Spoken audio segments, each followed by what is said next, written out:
Salut, oh mince, la vidéo elle commence, je suis à la bourre. Bref, c'est Christophe et je te fais une vidéo, je vais attaquer, donc je continue sur le système émotionnel. Et la première que je t'avais fait ici, là c'est la vidéo numéro 2. Et tu vois, je vais développer ici, juste vite fait, la différence entre choc émotionnel et conflit émotionnel. Et c'est, tu vas me dire c'est pareil, non mais détends-toi, calme-toi. C'est deux choses différentes et c'est très important de les différencier pour pouvoir avoir un rayon d'action supplémentaire. Je m'explique. Souvent, tu sais, on dit, ah oui, un tel, il a eu tel choc émotionnel, puis il a développé telle pathologie, tel truc.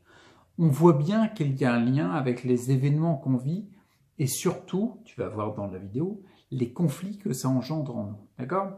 Je vais te différencier les deux. En fait, en gros, le truc le plus important, c'est le choc émotionnel, c'est forcément un élément extérieur à toi qui vient te créer une perturbation, d'accord? C'est quelque chose qui arrive, je sais pas, le décès de quelqu'un, quelqu'un qui t'en veut, ou je sais pas, c'est un élément extérieur, d'accord?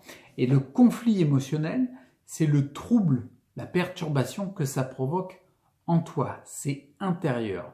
Et c'est le plus important. Le choc, c'est extérieur, et le conflit, c'est intérieur. Tu vas me dire, mais c'est un peu mélangé tout ça. Mais non, tu vois, il y a une grande différence. Je vais prendre un exemple directement. En fait, c'est important de les différencier parce que tu vas me dire, bah oui, s'il n'y a pas de choc émotionnel extérieur, il n'y a pas de conflit intérieur. D'accord.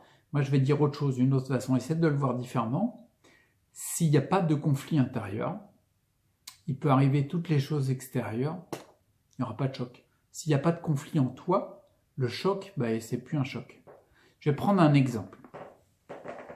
On va prendre l'exemple d'une insulte. Tiens, quelqu'un qui te traite de con. Tu vois ce que je veux dire? Je ne vais pas rentrer dans les détails que forcément la personne extérieure, si tu as plus ou moins de lien avec, l'impact qu'elle te traite de connard, sera différent. Parce que si c'est une personne dont tu t'en fous, bah, t'en as rien à foutre. Puis si c'est une personne très proche, ça te fera plus de mal, d'accord? Je ne vais pas rentrer dans le délire du lien que tu as avec la personne. Bref, si quelqu'un t'insulte, c'est un événement extérieur. Tu n'y peux rien, toi. T'es pas dans le truc, quoi, tu vois.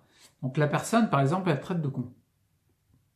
C'est un événement extérieur et ça te provoque un trouble, d'accord? Le conflit qui est engendré par rapport au choc que tu as entendu à l'extérieur et le fait même que tu le considères comme un choc, c'est parce qu'il y a un trouble en toi. Et il y a quelque chose, par exemple, il peut y avoir un souci de dévalorisation. Quand on t'insulte, tu te sens dévalorisé, d'accord? Ça peut être, par exemple, ça devient troublé par rapport à l'estime que tu as de toi-même, l'estime de soi, tu vois? Ça peut te troubler aussi du fait d'avoir l'illusion de croire que, parce qu'il y a une personne qui t'insulte, que du coup tu parais pour un con aux yeux des autres, quoi. Tu vois ce que je veux dire? Il peut y avoir différents éléments en toi qui font que ça va générer un conflit, que ce que l'autre va dire c'est un choc pour toi et ça va te générer un conflit à l'intérieur. Par exemple, ça va raviver, comme je te le disais, la dévalorisation, l'estime de soi ou autre chose, tu vois? Si par exemple tu as une conscience affûtée, que, comment dire, si par exemple, imaginons c'est l'estime de soi, tu t'estimes, tu sais qui tu es, tu assumes qui tu es, tu t'aimes comme tu es, ben l'autre en face, il peut te dire que t'es un con, ça n'aura aucun impact sur toi. Tu fais, oh, ok, d'accord. Ça n'aura pas d'impact, pourquoi? Parce que ça ne va pas raviver un blocage intérieur, d'accord? Si je fais cette différence-là, c'est très important parce qu'au niveau des émotions, on pourrait avoir tendance à croire qu'en fin de compte, tout vient de la faute de l'extérieur. C'est-à-dire, si je suis mal, c'est l'autre qui m'a traité de con. D'accord? Et c'est pas exactement vrai. Tu vois ce que je veux dire? Ce qui s'est passé de l'extérieur est pour toi vécu comme un choc qui engendre un conflit par rapport à une perturbation intérieure, par exemple l'estime de soi. Tu vois ce que je veux dire? Si par contre le choc est l'élément extérieur, tu peux rien à ça. Si quelqu'un t'insulte, bah quelqu'un t'insulte. Tu vas pas pouvoir contrôler tout le monde ou alors dire non, je te mets une amende si tu m'insultes. Mais non, ça marche pas comme ça. Par contre, si tu arrives à augmenter ton estime de toi parce que tu t'aimes de plus en plus, et on va pas tomber dans le narcissisme, mais tu vois, ton estime de soi elle est plus haute, ben forcément, le conflit intérieur sera plus faible et tu verras moins l'élément extérieur comme un choc. Tu vois le truc? Par exemple, je vais te donner mon exemple. Moi, il y avait souvent dans mon entourage avec les soi-disant proches qui m'ont gentiment laissé tomber comme une daube. Bref, mais il y avait souvent des paroles qui étaient plutôt, j'allais dire, de la dévalorisation. Ouais, à moitié de la culpabilisation. Bon, peu importe, on s'en fout. L'important, c'est qu'il y avait un événement extérieur qui me perturbait, qui me générait un conflit. Et le conflit, il est intérieur. Et c'est pas de la faute de l'événement extérieur, tu vois ce que je veux dire? De toute façon, même si on me disait, ouais, c'est de la faute de machin, de trucs de bidule, tu peux rien. Tu peux rien parce que c'est extérieur à toi.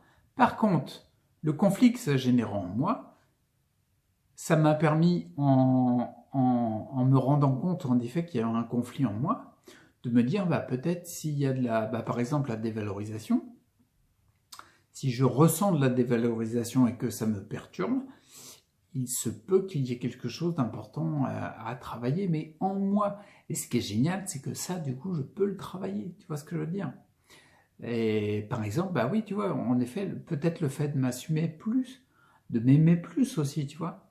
On retombe dans l'estime de soi, mais du coup, après, les mêmes personnes disent quelque chose, tu le vois plus comme un choc, parce que tu t'en fous. Tu sais ce que tu vaux. Tu vois ce que je veux dire? Donc, du coup, ça ne m'active plus de perturbations liées, par exemple, à la dévalorisation. Du coup, bah, il y a plus de, ça me gêne pas, quoi. Et c'est hyper important de différencier les deux entre choc émotionnel, c'est un événement extérieur, et conflit émotionnel, c'est ce qui se passe à l'intérieur de toi. Le choc émotionnel, tu peux rien, c'est ce qui se passe, c'est ce qui est. Par contre, le conflit émotionnel, la perturbation que tu ressens, là, tu as des outils que tu peux utiliser pour plus que ça te perturbe, tout simplement. D'accord? Donc voilà, c'est ça le plus important. Il faut garder en tête que ce que tu vis comme un choc, c'est extérieur à toi. Tu n'as aucun rayon d'action. Tu n'y peux rien. Par contre, ce qui est intérieur en toi, ce qu'on va appeler plutôt le conflit, la perturbation émotionnelle, ça, tu peux agir dessus. Et quand tu as un rayon d'action, bah, c'est carrément bien, parce que tu peux faire des choses.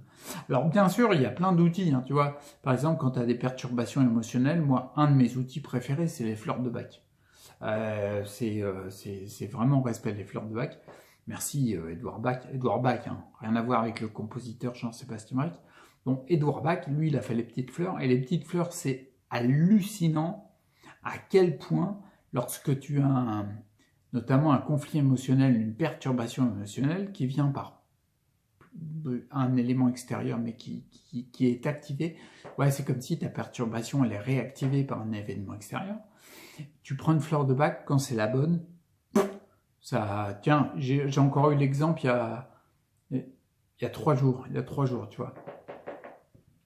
Le soir, j'ai été perturbé, je ne sais pas trop pourquoi, j'ai pas réussi à identifier exactement quel était l'événement extérieur, l'élément extérieur qui a réactivé cette perturbation intérieure. Mais quand j'ai réussi, d'un seul coup, ça m'est venu parce que je commence à être un joueur de poker sur les fleurs de bac, je commence à bien les connaître.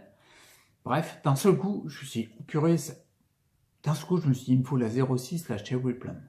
J'ai pris le bouquin pour m'assurer du truc. Et puis en effet, je me suis dit, bah oui, c'est exactement ça. Je l'ai pris 3 minutes après. Allez, ouais, 3 minutes, 2 minutes, je vais être gentil, 2-3 minutes. Bah ça y est, ça allait mieux, tu vois. Donc il existe des outils pour agir sur les perturbations que ça nous cause, tu vois. Ça permet de les passer, tu vois, c'est très important. Et ça, j'en parlerai. Donc, comme je disais, il existe des outils pour agir sur les conflits émotionnels, d'accord? J'en parlerai dans un second temps. Dans un premier temps, ce que je veux introduire avec cette vidéo sur le système émotionnel, le numéro 2, c'est un outil qui est super, c'est l'outil pour identifier les conflits émotionnels que tu peux avoir, tu vois. Et tu sais, c'est pas, des fois on se dit, ah ouais, mais identifier, c'est relou, on va reparler des perturbations, notamment les trucs du passé, etc. Non, non, non, il n'y a pas de souci. Là, ça va être juste, c'est un outil très simple, ça s'appelle la 4-thérapie. C'est un outil que le professeur Salomon Selam, qui est un professeur en psychosomatique, utilise à foison et parle dans son livre. Je regarde là-bas parce que j'ai ma bibliothèque là-bas. Ah, j'ai plus le titre de son livre, je le vois pas de là. Mais ça parle de la sclérose en plaques notamment. Il a fait un bouquin sur la sclérose en plaques et la psychosomatique autour de la sclérose en plaques. Peu importe si tu n'accroches pas sur la psychosomatique, détends-toi, je t'invite à être ouvert à l'éventualité que les choses soient différentes de ce que tu crois. Et dans l'idée, c'est cet outil-là, c'est de lui que je me suis inspiré. Ça permet, en regardant les... Ben, je ne vais pas te le décrire, je te le dirai dans la vidéo consacrée à l'outil, d'accord? Donc là, je reste sur la vidéo. Là, c'était vraiment pour différencier choc émotionnel, c'est un événement extérieur et tu n'as pas de rayon d'action, tu peux rien. Par contre, le conflit émotionnel que ça t'ouvre en toi, la perturbation qui te gêne et qui va forcément générer des symptômes, parce que ça symptomatise derrière, ça s'incarne, et ben là c'est un élément intérieur à toi, donc du coup tu as un rayon d'action, tu peux faire quelque chose. Et rien que déjà savoir que tu peux faire quelque chose, crois-moi bien, c'est une bonne nouvelle. Bah t'es content? Ouais, bah oui, moi aussi je suis content. Parce que là tu peux changer quelque chose. Je travaille là-dessus depuis combien de temps? Oh là, 1 an et demi, plus d'1 an et demi, facile. Et petit à petit, les choses avancent là-dessus, parce qu'en effet, je suis de moins en moins touché quand il y a un événement qui, pour moi, est vécu comme un choc émotionnel et qui réactive un conflit. Il réactive plus rien, parce qu'il n'y a pas de conflit en moi. Tu vois? Donc c'est hyper puissant. Je t'invite, je te laisse là, je te mettrai le lien, si j'y pense, à la vidéo quand l'outil à 4-thérapie sera fait. Et puis d'ici là, bah, prends soin de toi, reste acteur pour ta santé, puis je te dis bientôt, ok? Allez, ciao!